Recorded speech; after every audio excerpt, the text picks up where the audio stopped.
We've been talking for quite some time about Lord of the Rings. You mean LOTR? Yeah, the Lord of the Rings, the Rings of Power. It's a long name. What they should have just called it the Rings of Power. Yeah, just And then in all the advertisement, Lord of the Rings. This is a prequel to that. But I mean, come on. It's the name value. That's all it is. Yeah, it's. I know. Nerdrotic likes to talk about how the only reason the show exists is so that Bezos can have a trophy. Essentially, it's like that big plaque that they made for the quote unquote the original teaser that they did. Would just go in his office so he can be like, oh, I once made a TV show about Lord of the Rings or whatever. Mm-hmm. And it's kind of looking like that might be the case. And so if you've been living under a rock for the past year, let's just say, it's probably been a little bit longer than that, but I think things really started ramping up as far as the potential negative press about the show last year.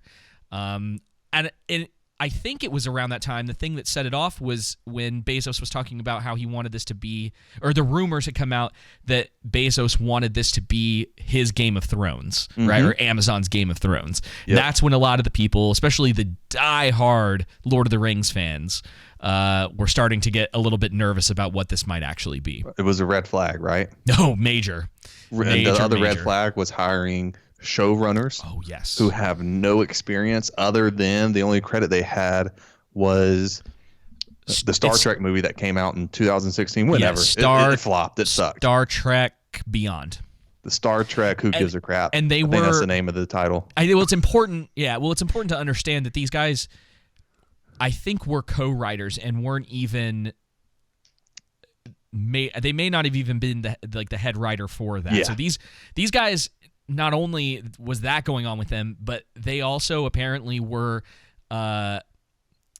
given potentially credit that got them into the position to be the showrunners for Lord of the Rings from Mr. Abrams himself. Oh, man, the kiss of death, dude. Yeah. Just like Nerdrotic said. It really is the kiss of death when he approves somebody's no. Hey, the guy from the guy that's directing Batman, he's part of that crew too. I know, Matt Reeves. I know, and it's no, he's infested everywhere. Yep. And it sucks too because I've liked some of the stuff Matt Reeves has done in the past. Then again, it's been a while since I've seen it. It's things change. Good with Planets of the Apes, but we need to get down to this trailer breakdown. So basically, all I want to do first is, we'll get into the trailer, and then we'll for people who don't know, we'll kind of break it down, let you know what's going on in the trailer, and then from that point we'll levy our critiques and the positives and the negatives. Alrighty, so I'm just going to kind of pull this up so people can see it. So opening up, what you get is more than likely, I'm like 99% sure, I'm 100% sure that's Numenor. Okay. You see their holy mountain in the back. This statue as well is eerily similar to the one in the Fellowship. If people remember the Great Hall, the Kings. Yeah, when they're going, they're paddling on the canoes towards the end of the movie, right? Or I can't remember the name of the statues. Yeah. I should know this as many times as I read the books, and just watched countless things on them. It's okay. It's not as if Lord of the Rings diehards aren't going to pick apart every tiny little thing that you say, not to make you nervous. Right? So this is Numenor. And when it opens up too, you see a crest, a sun symbol, and it's also one of the symbols that was on one of the images of the still images they released as well. So this is Numenor, and you can go on. I mean, I guess as we go, we can just talk about it scene by scene. So it just make it easier. Was there any reference with these guys? Looks like they're carrying like the heads of Wandering. Whoa. They look like moose. I don't know. They're hunters. That's kind of what yeah. I will say Numenor, that previous scene, it looked okay. I'll say, that particular scene looked great, that Numenor. And then this looks more like Lord of the Rings, right? Yeah, so this is the one thing about the trailer that I'm not really a big fan of. And I've seen this as somewhat of a common complaint, is that it feels too generic. Yes, does feel very generic. I was going to go, here's how I kind of feel about it. it has a bit of that Hobbit feel where everything feels a little too clean in areas. It feels a little too like teenager-ish, like Peter Pan, like Disney, like too polished. Yeah, Kayla said one of the things she said, she was like, it just feels, very generic. It feels like a Disney movie. It doesn't feel like the Lord of the Rings, like Tolkien. So yeah, if you go back and you look at any of the images from the original trilogy, right, which again is supposed to be the standard. Right, if you're gonna make, and this is why a lot of people have problems with The Hobbit too, including myself. It's the visuals are only a small part of it, but it is a part of it. There was something about the visuals in the original that just worked, right? Yeah. Everything kind of came together. I'm sure you can find people out there that aren't like a fan of those original, like some of that stuff. Go ahead. Yeah. I was going to say, look at Dune, right? Okay. Was there CGI used in that? Yes, but he used actual real landscape, right? Mostly. Landscapes. Well, he used CGI for the stuff that you can't really do as well practically. Sometimes it just makes more sense to use CGI than it does to use practical effects. And that's one of the things Denis Villeneuve was really good at, or at least his team was, is understanding, like, let's try to keep things practical where we can, but obviously a giant sandworm doesn't make a lot of sense. Yeah, exactly. And that's what the original trilogy had, which this is a prequel to the trilogy of The Lord of the Rings and The Hobbit, right?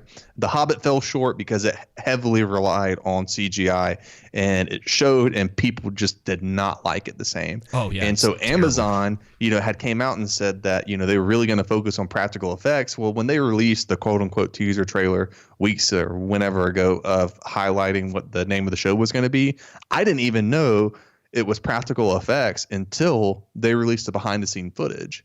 Yeah, so something that I had heard, and I'm kind of wondering if that's one of the reasons why I'm not really into the visual style of this, and I'm going to get a little technical for a second, so try to follow me.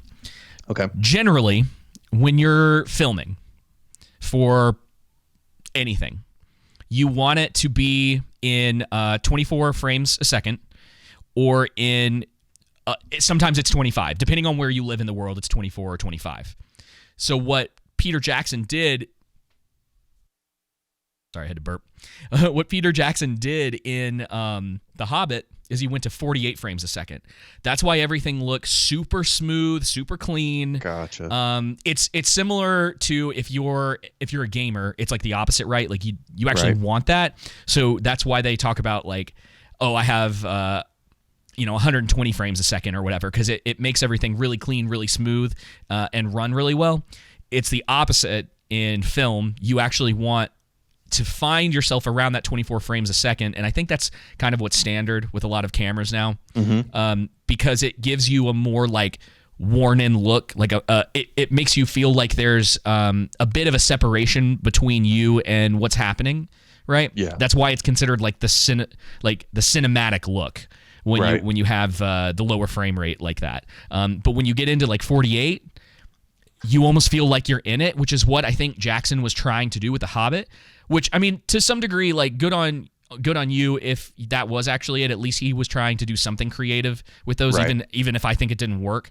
So that's what I'm kind of getting from this. Yeah. It feels like they... Up the frame rate. Yeah, and this is a problem in a lot of stuff that we're seeing now in cinema, whether we're talking about TV or movies, is that they're learning the wrong lessons from things.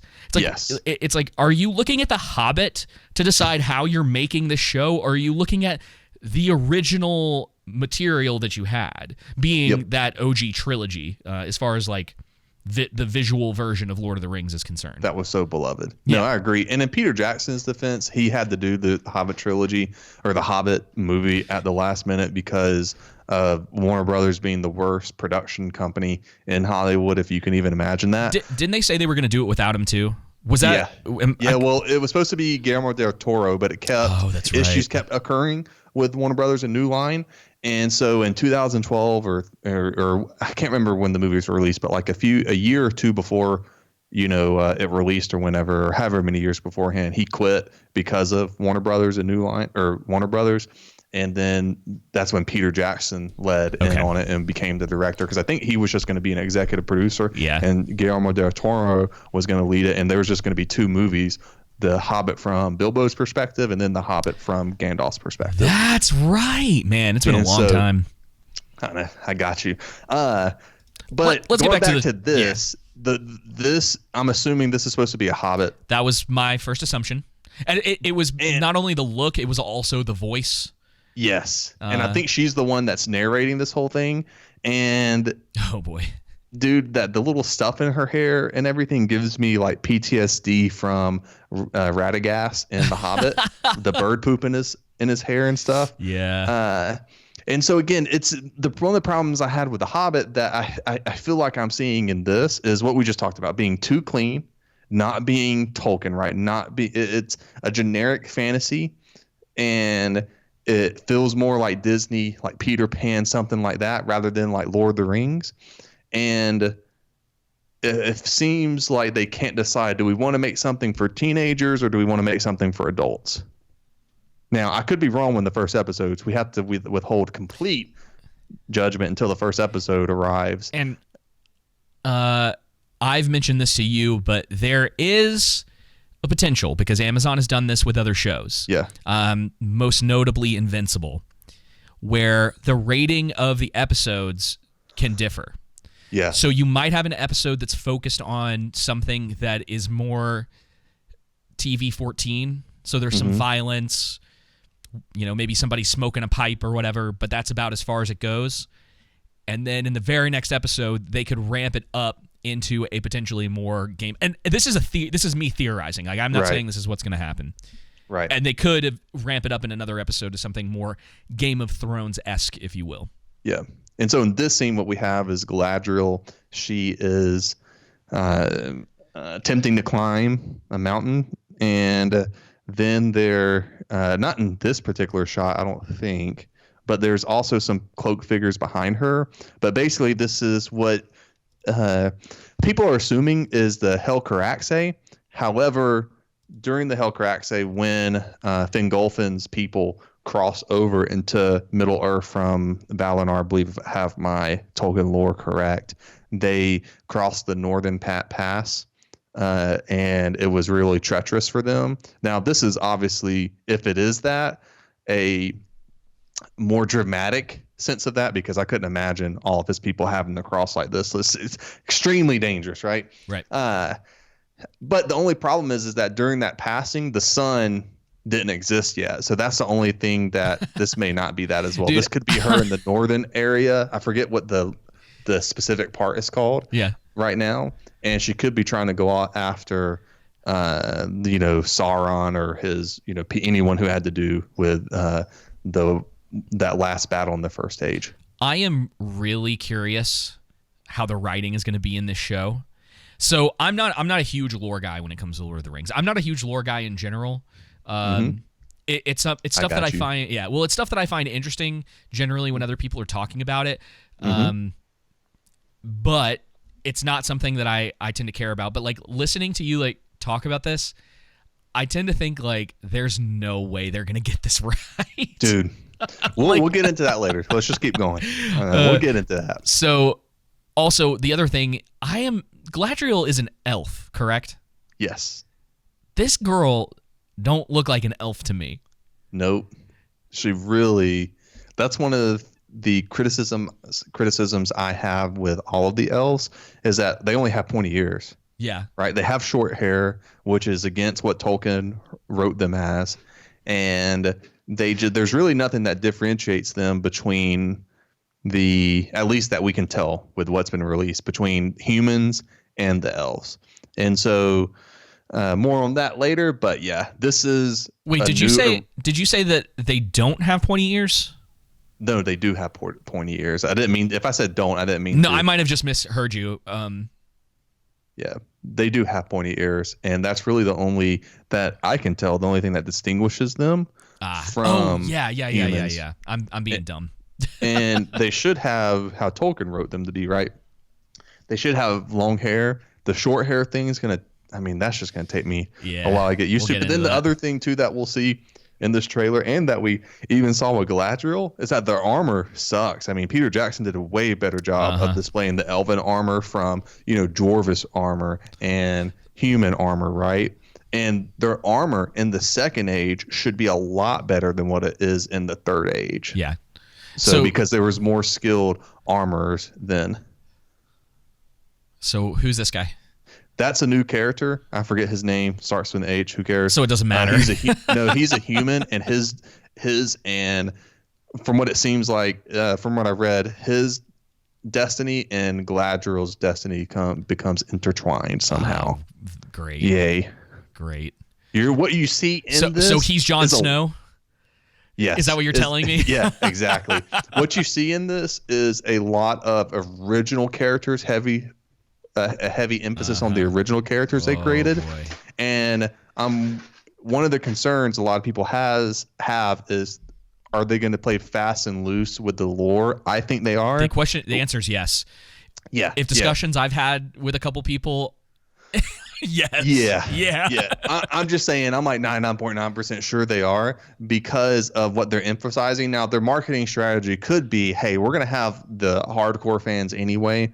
Let's try and get the casual, and let's just market that. That's if I'm being extremely generous. However, I think due to the emphasis on the original characters, what was released in Variety and stuff like that, you're probably going to get a little bit of Galadriel and Elrond and some established characters, right?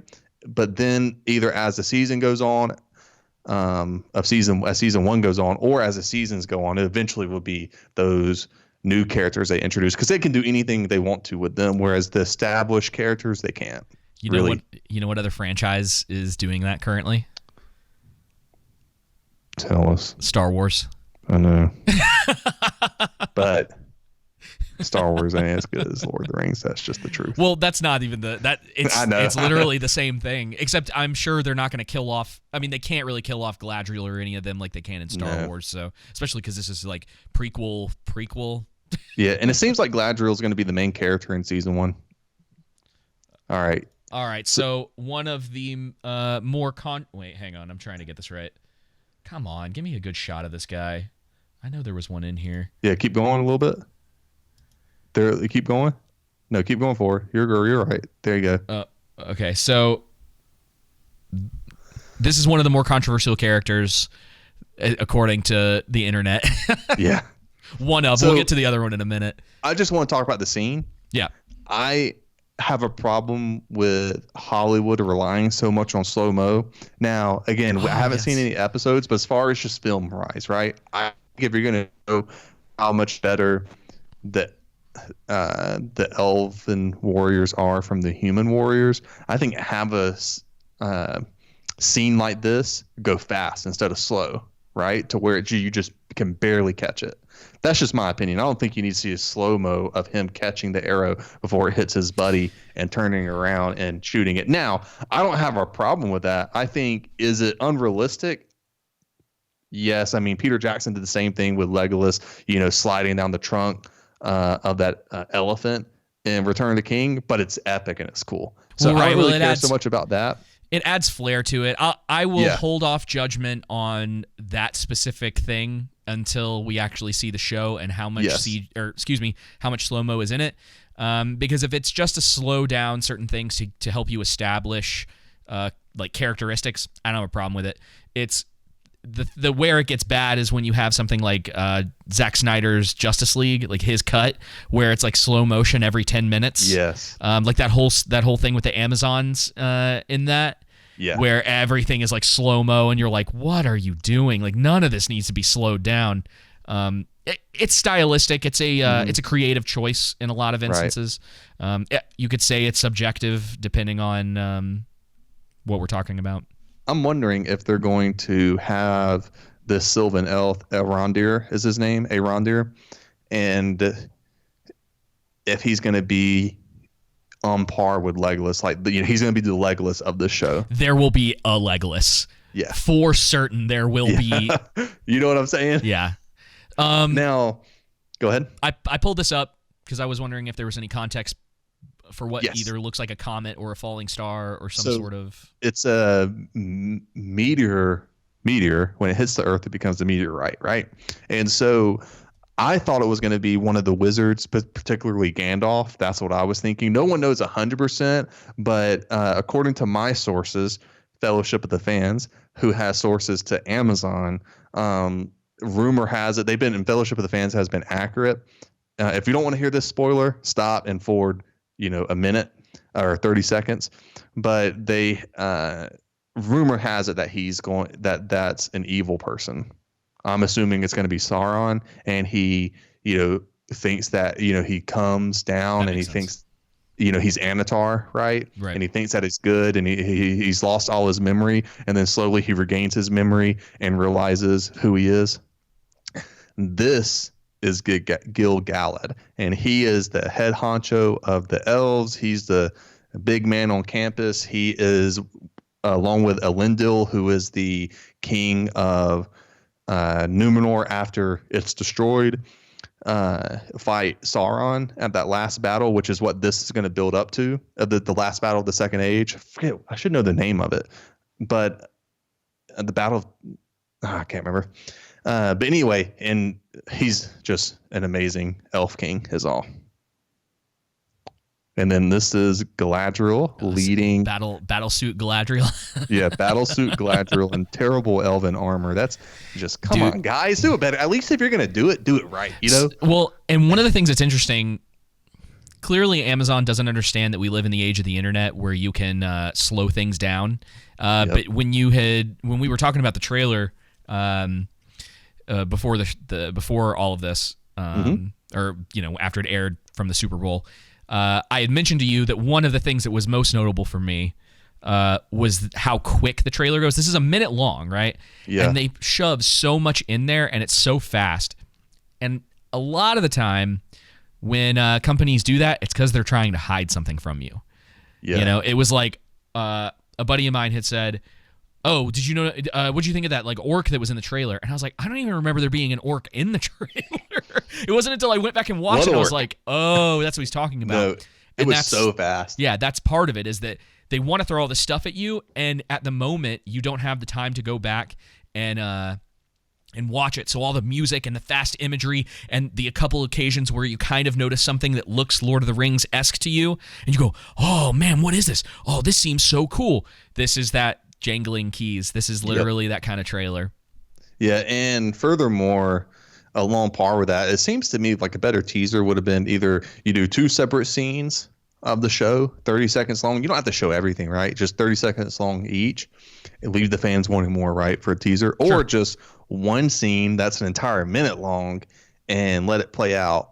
And again, it's just like you said, they shove so much into this to where it does seem very like they're trying to hide something. Yeah. Now, this is Elrond, and he looks terrible here. Oh, is that really? I didn't even recognize him. Yeah, that's supposed to be Elrond, I'm assuming. That doesn't look like Galadriel. No, I think that's a guy. Yeah, I think that's Elrond. I could be wrong, though. Okay. Well, here's the orc, right? This is... No, that's not an orc. That is an ice troll. Dang, dude, I'm assuming it's an ice troll. That's not an orc, though. So, a friend of mine said that he was kind of giving them the benefit of the doubt with the CG currently, just because the show isn't out yet. Mm-hmm. I'm skeptical. This seems... Go ahead. I'm sorry. Well, I was going to say, I'm skeptical that there's anything left to do. I think they're probably done with the show at this point. I mean, yeah, they're done with season 1. They're on season 2. Right. Well, I mean, post is something different than them. Yeah, that's true. It kind of just depends. There's no way to really know, and I'm sure they're not going to put out any sort of information about being totally wrapped on season 1. Mm-hmm. So to some degree, I feel like it's kind of a wait and see, but this doesn't look very good. No, dude. No matter what the actual truth is when the show comes out, this doesn't look very good. No, so here's the problems I have. The tusk that he has, they're like ice troll has. Yeah. You take those off and maybe it's better, but it really just looks like a generic fantasy monster. It doesn't look like Tolkien. Yeah, there's nothing about that screams that to me. Nope. Not at all. Hang on. Was there anything else in this little... I can't get that shot. It's just flaming. Yeah, I don't know, just fire. This guy. I think that's Elrond. Possibly Elrond. I think that's Elrond. It's an elf, though, for sure. This is the capital city of the elves, Linden. It is not Rivendell. Rivendell has not been founded yet, I believe. Maybe it has. That's definitely Linden, though. Who's this guy? That's King Durin the Fourth. Okay. Oh, wait, hang on. We're not there yet. Nope. Here we go. That's Elrond. Now, definitely prefer the brown hair on him than that blonde. Yeah, that might be another character. You know, you were saying that there's a lot of like new people in this, so it's very possible that whoever that was is filler character. But you look at Elrond, and he's in Khazad-dûm because you see the drawers behind him, and it's just you see a bunch of shots with Galadriel and armor, and then Elrond is just seen in normal wear, and I just think costume wise they've done a bad job with the elves on both ends, with Galadriel and her armor, and with Elrond here. But other than that, he's in Khazad-dûm with the dwarves up to something. Yeah. And this reminds me of the Witcher type, to where they're checking to see if they got the ears, the elvish ears, and there is conflict in Numenor because of it. Basically what happens is, if they follow the lore, Al-Pharazôn gets corrupted by Sauron, and during that corruption process, they start having bad relations with the elves. So this could be something like that, to where they're checking and she gets captured by Numenor. Ah, okay. Hands. Yeah. And then that's the Meteor Man. The next scene. I was trying to grab. Okay. Wait, did I go too far? So that's the. Here we go. This is what I was trying to get. That's the Meteor Man, and I'm assuming he's supposed to be evil. That's what Fellowship of the Fans said, but who knows? Who knows? Do we know who this other person is? I don't know. It looks either dwarfy or hobbity. Hobbity, yeah, something like that. There's not a whole lot random elf trying to attack that the stuff up top, the two logs, whatever you call it. Oh, here we go. Here's now, something. This is a flashback to the what's the battle called in the First Age? I can't remember, but where I think this is it Finrod? I think so, and I believe he's going to die. But what's interesting, so before I get to what's interesting, the helmets here, just when you look at their helmets here and the helmets, and I know you're talking about these details. These are things that, people pick up on and you notice, but they look very generic. They don't look as sleek as when you look at Peter Jackson and the Lord of the Rings and in The Hobbit. Yeah, they were super stylish. Yep, and this is like this looks like when you go to those I don't know if you ever did this as a kid or whatever, but they would do those like Bethlehem reenactments at like your local church or whatever, and they would have the Roman soldiers there. That's what these helmets look like. Like they were just cheap things that they picked up from the store and they spray painted them gold. Is this that Warren Balerion, the tears one, the crying? Anyway, it's cool, dude. But what's cool is that you got the orcs here, and then go back to it real fast. This is where the orcs, those are orcs right there. You can barely make anything out. You can see that one right there by the guy, by the elf screaming. A little bit right here, and almost like an elvish ear. And then that fire in the background, I'm thinking that's a Balrog. Oh, that'd be cool.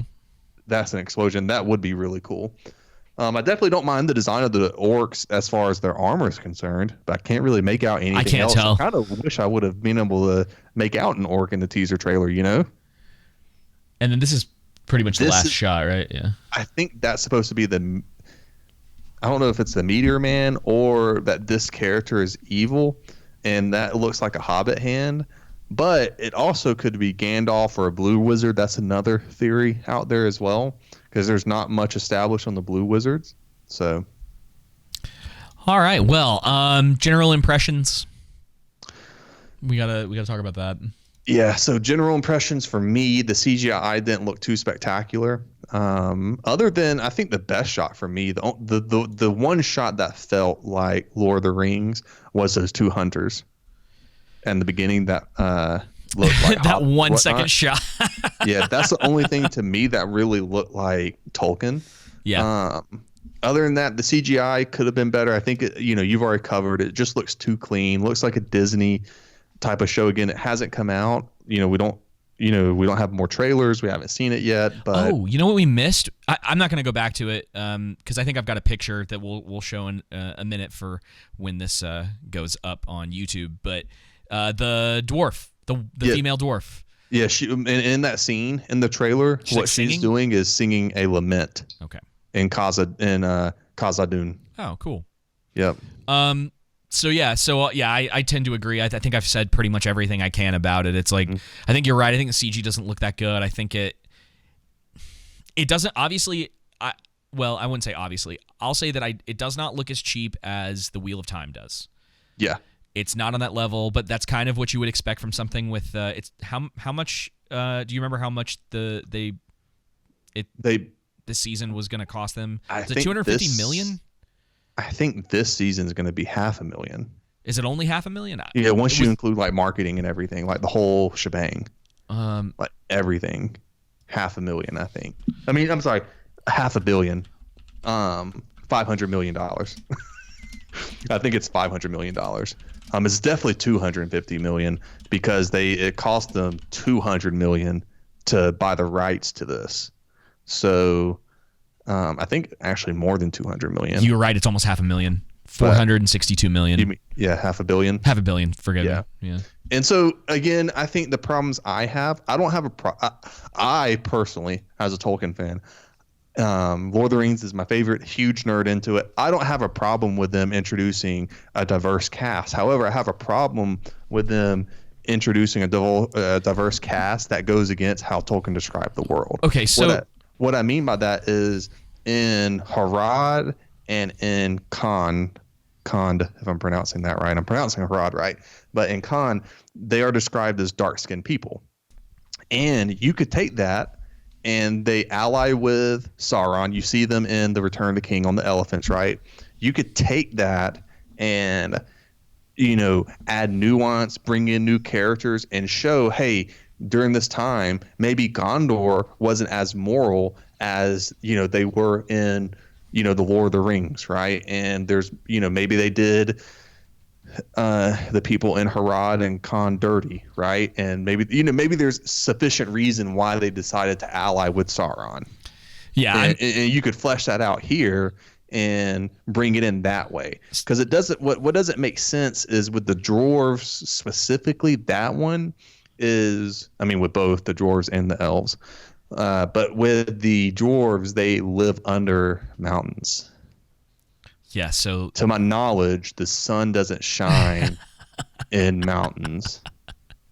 Yeah, it definitely. From all that I know. So here's the thing: it causes a lot of problems, and continuity. Yeah, continuity issues because this is a prequel. Here's the problem. And let me say this right. The problem that it causes is what happened to all the multi-ethnic dwarves, hobbits, elves, leading into the Hobbit and the Lord of the Rings. I have an answer for you. Was there a genocide? I have an answer for you. Okay. This video got released. I didn't realize you were going to go down this direction, so I didn't have this prepared. No, you're fine. Or I would have done that. Let me say this real fast. Yeah. Also, the dwarves are based off of the Poetic of Edda, which is the catalog of Jorwedigal, if I'm pronouncing that right. And honestly, a lot of the stuff you're saying just sounds like gibberish to me. Yeah, no, it's specifically not based on Norse mythology, but Tolkien explicitly stated he wanted to create a medieval, medieval English mythology, and the dwarves, because the other ethnicities, European ethnicities, the people from Finland, Norway, etc., they had their own mythology, right? Yeah, even like Poland. I mean, like to some degree. Yeah. The Witcher can be considered mythology for that, right? King Arthur's the same way. It's like we generally accept that King Arthur wasn't a real person, but the idea behind the mythology is to give color and character to different regions of the world. I'm glad you brought up King Arthur. And the reason why that Tolkien created this, he states in one of his letters, or maybe it's in the appendices, is that the King Arthur, he just fell short. He said it's great, but it falls short in many ways. And so that's why he created this entire universe, right? This, Arda is the universe. So, yeah. So here is a clip that I found. I thought this was a little bit kind of funny. Okay. There is a little bit of language in it, so forgive that. But this is something that I kind of worked pretty well. This is from. Sorry, let me make sure I get his name from. TardvarkWasTaken, his channel or whatever. Okay. This will be linked in the show notes and on the video when I put this out. So this is just kind of a little skit that he put together. You see that they added black actors to the new Lord of the Rings series? Oh my God, get over it. It's just a TV show. I'm not complaining. En contraire, this is the greatest thing ever. Really? Yeah, really? Because for a second there, I thought you were since this is a prequel, and then in the movies there are no black hobbits, so that means at some point between the series and the movies, the Shire holocausted all the black hobbits, and that's just based as fuck, King. I should have seen this coming. It really is true. And I think first off, we all realize diverse casting is great. It's good. We realize that minorities in Hollywood were dealt a bad hand, not given opportunities for many decades in Hollywood. And so we think the more the merrier. David and I have talked about Arcane. We've talked about Blade, Shaft, so many different movies that we thought are great, regardless of people not looking like us. Okay, so yes, you're absolutely right. But wait, hang on. Let me say this, because this has been driving me crazy because this constantly gets brought up.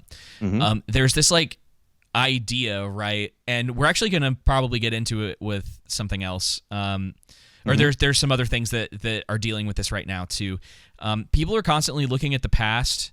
Right, and all the things that were terrible that happened, but it's like for our entire lifetime, things have been significantly better. And you mentioned a couple of them, right? I mean, you have if we're talking specifically black or African American or whatever you want to call it. I mean, like you kind of get in trouble no matter how you characterize it at this point. But you've got Blade, you've got Shaft, you've got oh shoot, I brain farted a little bit there. You got these two movies. These two characters, y'all. But you have everything Denzel's ever been in. That's too great. You've got this short time with Chadwick Boseman, and despite how I feel about Black Panther, that movie blew up as far as normal audiences are concerned. They are Hollywood in a kind of gross way is bending over backwards to essentially race swapping a bunch of characters. And it's really kind of this disingenuous thing at this point. Yeah. To be putting that out there. Not to mention, and correct me where I might be wrong on this, but all of the characters, or what they would say the POCs in this show, they're all made up, right? Yes, they're not. They're not even actual characters from the thing. And you have established characters you could use and stuff like that. So you're telling me that they put token characters in Tolkien's work?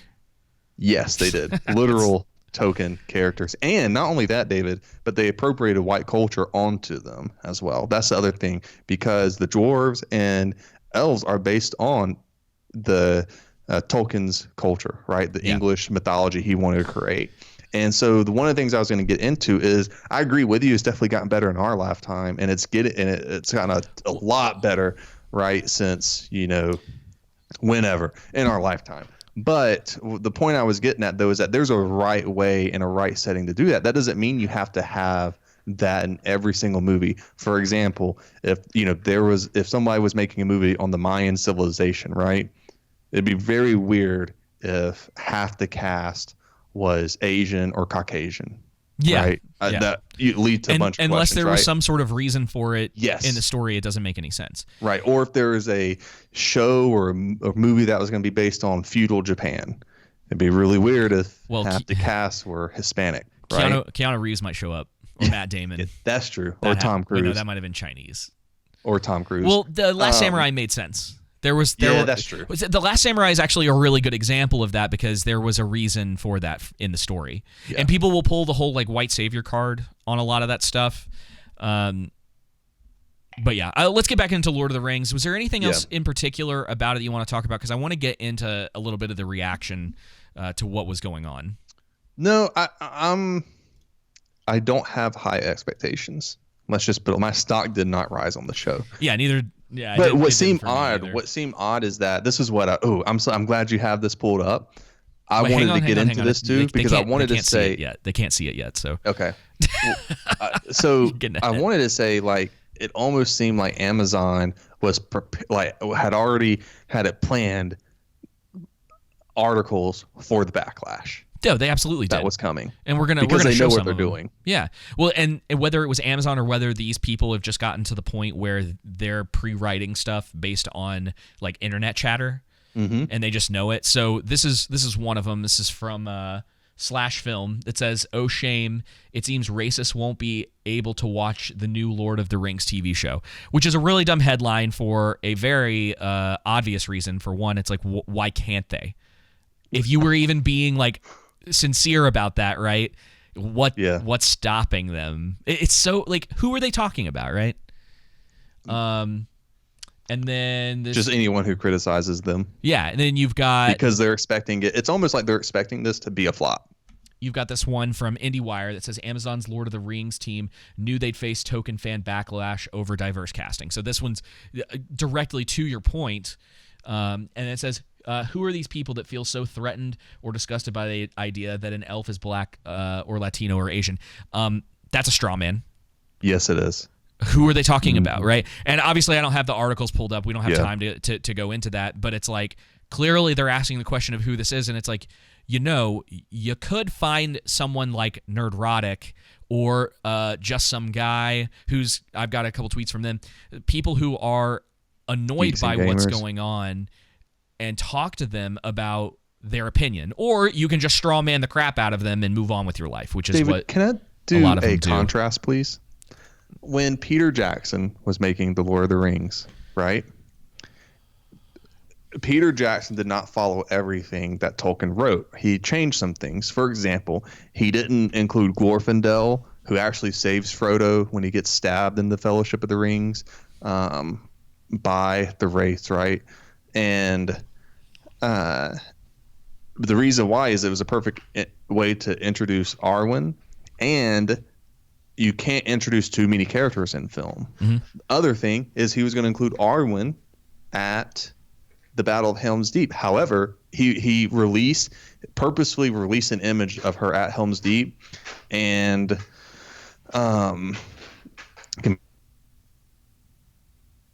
sorry, Bella was moving around, making a ton of noise. I didn't know if you could hear it or not, but he purposely released that image to gauge the reaction from the OneRing.net, the OneRing.com, and other fans, and he enjoyed it. So he didn't necessarily – he took that away, that part, because there was huge backlash to it because they felt like it was going to take away from Arwen and, her, whole character arc, and then as well from Theoden and Aragorn's victory at Helm's Deep. Also, the elves weren't supposed to be at Helm's Deep, but he put that in there to kind of signify the fall of the race of the elves and that it's only men can save themselves. And so Peter Jackson did not come out and criticize the fans is basically what I'm getting at. He didn't get rid of everything they wanted, but he did get rid of some things. You know what I'm saying? Yeah, and this is the thing that I was telling you. I got in an argument, if you will, with someone online about the dwarves, the dwarven women and the beards. And it's lore across the board, right? Like we're not Yep. talking about something that's like, oh, it's only part of the Silmarillion or it's only in the OG trilogy or whatever. This is just straight up lore. It doesn't really matter at this point where it comes from. You know, if Jackson had put a female dwarf in the movie and she didn't have a beard, that would not be accurate to the lore. What Jackson did was take certain things out because you cannot put every tiny little detail into the movie.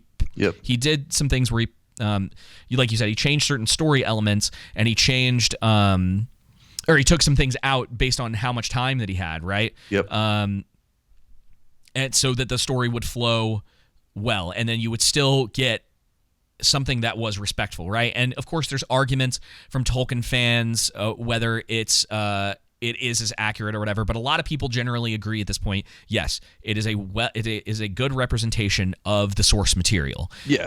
Them going out of their way to not do certain things that are very lore specific, especially when the idea behind the series is that it's taking a lot of stuff from the Silmarillion. That's supposed to be sort of like their base point for this, and they just leave out the fact that not only is it mentioned in the Two Towers that the dwarven women have beards, but it's also mentioned in the Silmarillion.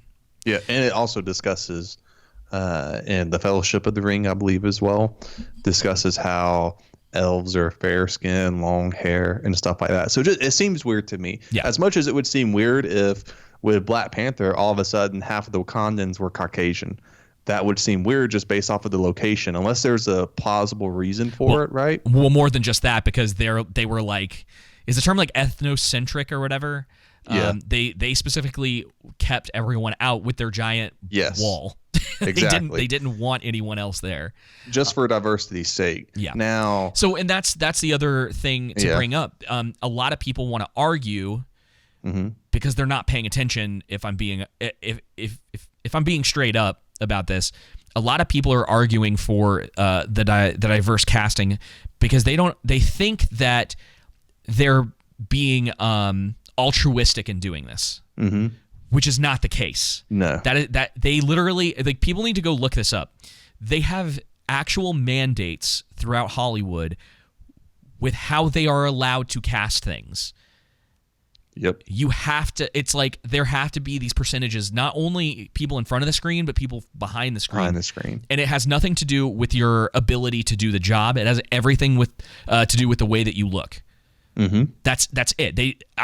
Maybe they try to find people who are good at their job, but if the writing in Hollywood is anything to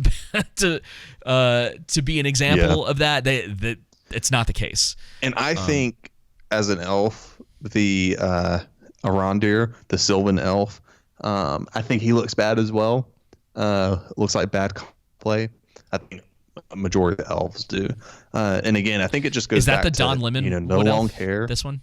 Yeah, that's a Don Lemon wood elf. That was so funny and spot on. Like, he does look like Don Lemon. Is this? Oh, man. So he says, this was something Quarter Black Garrett put up. He said, they're legally not allowed to change anything Tolkien created, so they created new characters just to add diversity. Literal token black characters. Yeah, and again, they did it in a way that is literally a Tolkien black character to where, or whatever other multi-ethnic characters they bring up in a way that doesn't make sense. I don't know how they're going to do the Sylvan Elf, but you could, again, as I told you, highlight Asian people from Rune, right? That kind of area. And you could highlight Hispanics and blacks from Harad and from Khand and make it in a way that makes sense, Whereas instead of just, we're going to have a black princess dwarf, we're going to have, so on and so forth. So let's look at this. So for the tweets of people that we generally would disagree with or who were straight up lying about this stuff, I just left their handles out just in case.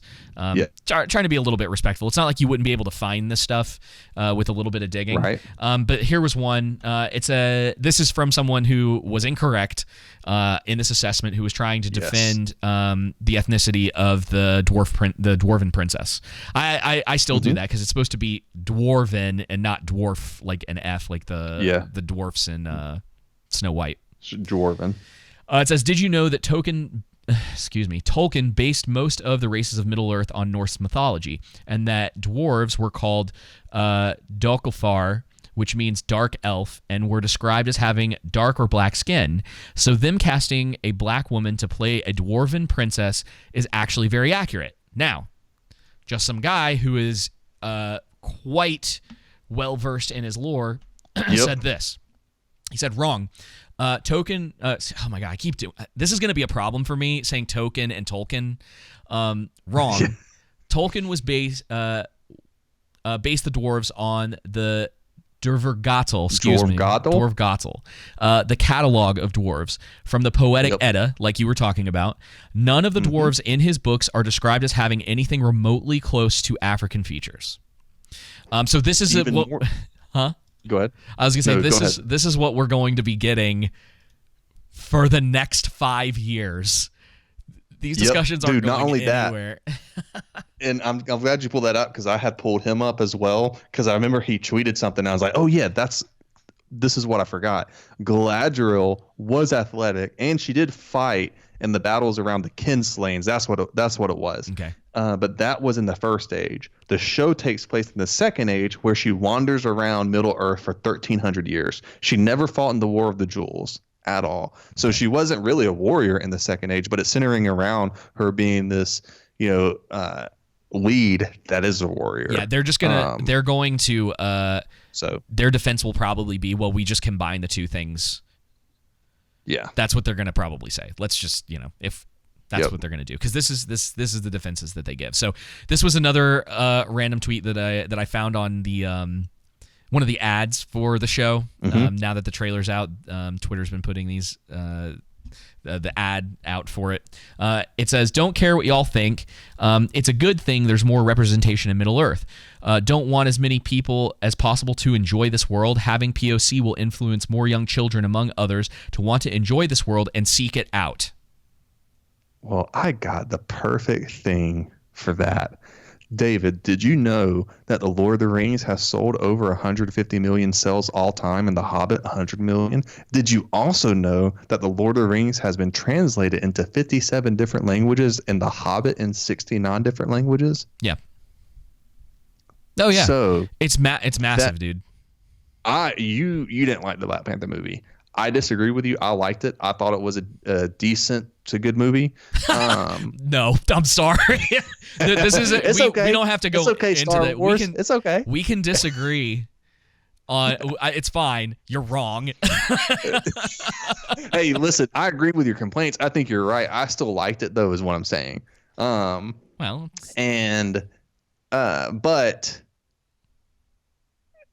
I forgot where I was going. Sorry. Yeah, exactly. But yeah, no. So okay. I mean, it just goes to show you that people relate to it regardless. You know, I enjoyed Blade. I don't look anything like Wesley Snipes. I wish I did. Right, and that's one of the things we talk about. Athletic as him. Yeah, that's one of the things we talk about all the time. That it's like they're bringing, whether it's traditional politics, whether it's identity politics, whatever the case may be, they're bringing stuff in, and they know the it's kind of common now where it's like any. Even if you're like, hey, why doesn't the female dwarf have a beard, right? That's supposed to be part of canon. That's lore. And they go, you're just they just bring out the isms and the ists and all these different things. So immediately, right, as soon as people started trying to defend the fact that this dwarven princess didn't have a beard, I pulled this clip. So I wanna play this real quick. Go ahead. It's true you don't see many dwarf women. And in fact, they are so alike in voice and appearance that they're often mistaken for dwarf men. It's the beards. And this in turn has given rise to the belief that there are no dwarf women. And that dwarfs just spring out of holes in the ground. Which is, of course, ridiculous. Yep. And again, people have to realize this is a prequel to these movies. End of discussion.